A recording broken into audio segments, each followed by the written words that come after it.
These villagers in the Simeon Mountains of the Gondar region of Ethiopia call themselves Beta Israel, the House of Israel. They are the black Jews of Ethiopia and trace their lineage to the earliest days of the Bible.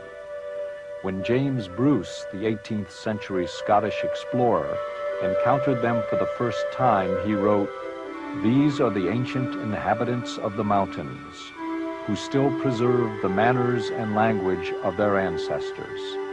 They are the only potters and masons of Abyssinia, and in this they excel greatly, and in general live better than the other Abyssinians, which in their revenge attribute to a skill in magic."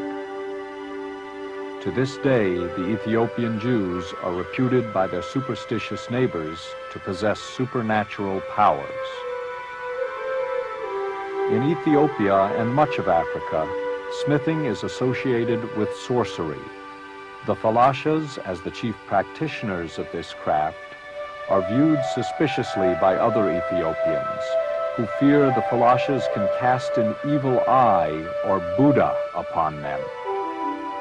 After the Ethiopian Jews lost their independence in a series of wars in the 16th and 17th centuries, they were banned from owning land and branded Falasha, or outcasts.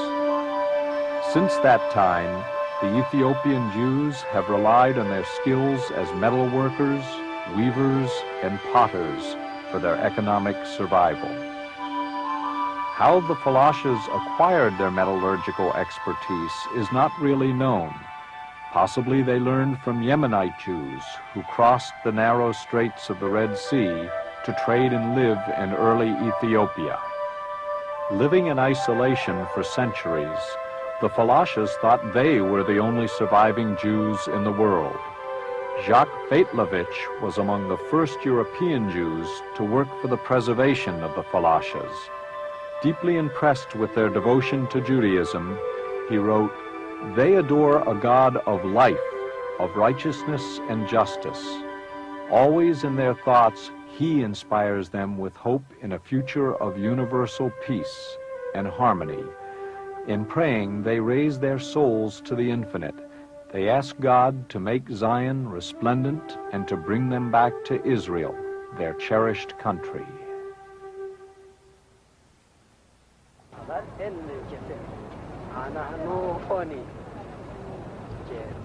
The Keses are the Ethiopian Jewish holy men. They take the responsibility for preserving and transmitting the law and traditions of the people from generation to generation.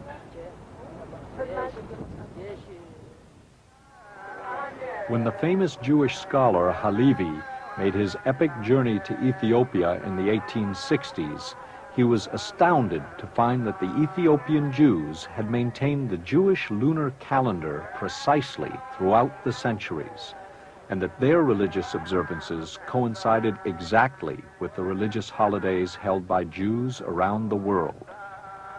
In fact, he discovered an ancient Jewish people strictly observing the tenets of the Torah, the bedrock of the Jewish faith.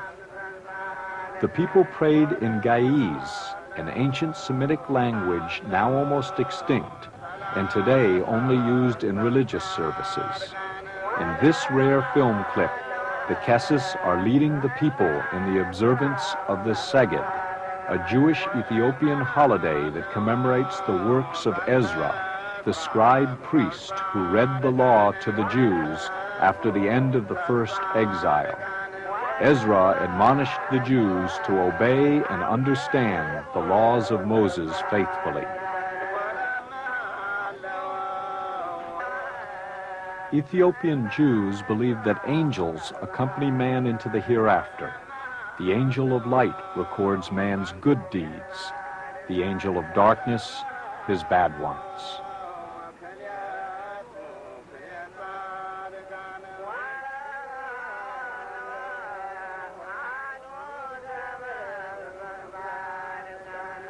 The Ethiopian Jews highly revere Moses and have developed their own remarkable liturgical work called The Death of Moses, which is read during funeral services.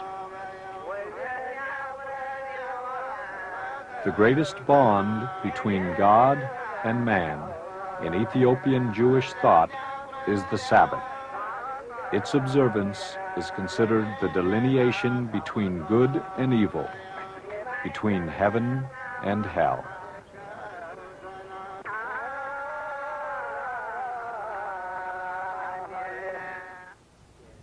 The Kessis themselves hold various opinions on just how and when Jews first came to Ethiopia. Central to the psyche of all Ethiopians is the Solomon and Sheba cycle. In the Bible, first in Kings and then in Chronicles, the account of Sheba's pilgrimage to Jerusalem unfolds. The Ethiopian version of the biblical story embellishes the narrative and asserts that Sheba, having heard of Solomon's great wisdom, is summoned to Jerusalem via the king's supernatural powers. Sheba came to Jerusalem bearing immense riches, 600 camels laden with gold, spices, and precious woods. Sheba opened her mind to Solomon and tested him with difficult questions.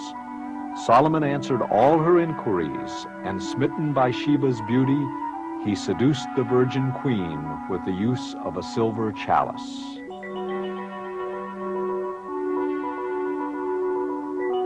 When Sheba departed for Ethiopia, Solomon presented her with a perfect pearl.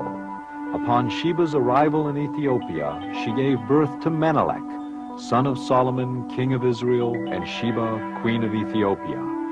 When Menelik came of age, he journeyed to Israel to seek out his father. Upon his arrival, he was warmly greeted by his father, the king. Ethiopian tradition states that Menelik was the favorite son of Solomon and was driven back to Ethiopia by his jealous half-brothers. When Menelik left for Ethiopia, Solomon presented him with a copy of the Ark of the Covenant. Menelik switched the original for a copy, and accompanied by an Israelite army and a contingent of priests, he established Judaism as the official religion of Ethiopia and modeled his rule upon Solomon's in Jerusalem. Another account of Ethiopian Jewry's genesis begins in the cataclysmic days of the prophet Jeremiah during the last years of Solomon's temple in Jerusalem. Jeremiah warned the people that they would be scattered like straws that passed in the desert if they did not renounce their ungodly ways. King Zedekiah ignored Jeremiah's warning to not resist the strength of Babylon. Jeremiah was placed in a pit and left to die at the king's order. Ironically, Jeremiah was saved by the king's Ethiopian retainer, Ebed-melech. King Zedekiah mounted his ill-advised revolt against Babylon, and Nebuchadnezzar himself led the Babylonian army that sacked Jerusalem and took the Jews into exile. The Bible tells us that all the nobles, blacksmiths, and metalworkers, 10,000 people in all, were led off from Jerusalem, and that only the poorest people were left behind. Further, the Babylonians despoiled the temple and killed the high priests, Sariah and Zephaniah. King Zedekiah was blinded and put in chains, and in that way Judah was deported from its land. And there, by the rivers of Babylon, the people wept when they remembered Zion. The Bible further speaks of the poor Jews that were left behind in Judah. Many of them fled to Egypt. It is thought that some of these Jews continued their journey far down the reaches of the Nile, where they came to the island of Elephantine, to a place called the City of Ivories. It is documented in the Elephantine papyri that the Jews developed a remarkable trading relationship with the land of Ethiopia. Using the Nile as a highway, war elephants, ivory, spices, and gold passed through Elephantine on the way north to Alexandria and the Mediterranean. The Elephantine Jews grew rich and powerful. They built the first temple outside of Jerusalem and formed a militia known as the Jewish Force, which was charged with protecting Egypt's southern frontier. Elephantine was also the sacred island of the Egyptian deity Canub, whose sacred beast was the ox. But when the Jews persisted in sacrificing these animals during their rituals, in revenge, the Egyptian priests, in league with the Persian commander of the city, destroyed the Jewish temple in 411 BC. After the decline of Elephantine, it is theorized that the Jewish community followed the well-known trade route down the Blue Nile. A Falasha spiritual leader said in the 1860s that, "We came after Jeremiah, we came by Sennar, and from there to Axum." In the 9th century, Eldad Hadani, the fabled Jewish traveler, reported a powerful Jewish nation existed in Africa. He said the kingdom had been founded by the tribe of Dan.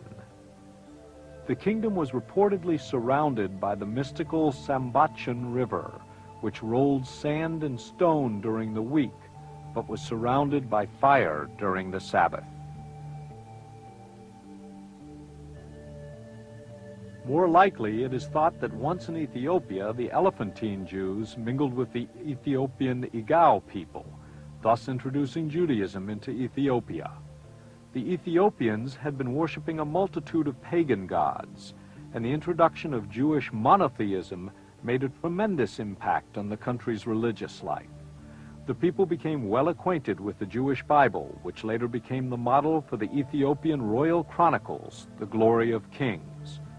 Thus, the Ethiopian Jews became a hybrid of the Elephantine Jews and the African Agao people. They retain the military aspect of the Elephantine Jews and are thought to have come into the service of Axum. The Ethiopian Orthodox Church succeeded in converting the Axumite royal family to Christianity in the 4th century. Prometheus, a shipwrecked Greek, is credited with winning over the emperor to the church. The Ethiopian Church is remarkable in its devotion to the Jewish laws of the Bible. The strict observance of the dietary laws, the practice of circumcision, and the keeping of the Sabbath are examples of the Jewish traditions it maintains. Ethiopian history generally acknowledges that Ethiopia was a Jewish country before its conversion to Christianity. For centuries, its royal dynasty traced its bloodline directly to King Solomon and his son Menelik, who had brought the true Ark of the Covenant to Ethiopia from Jerusalem.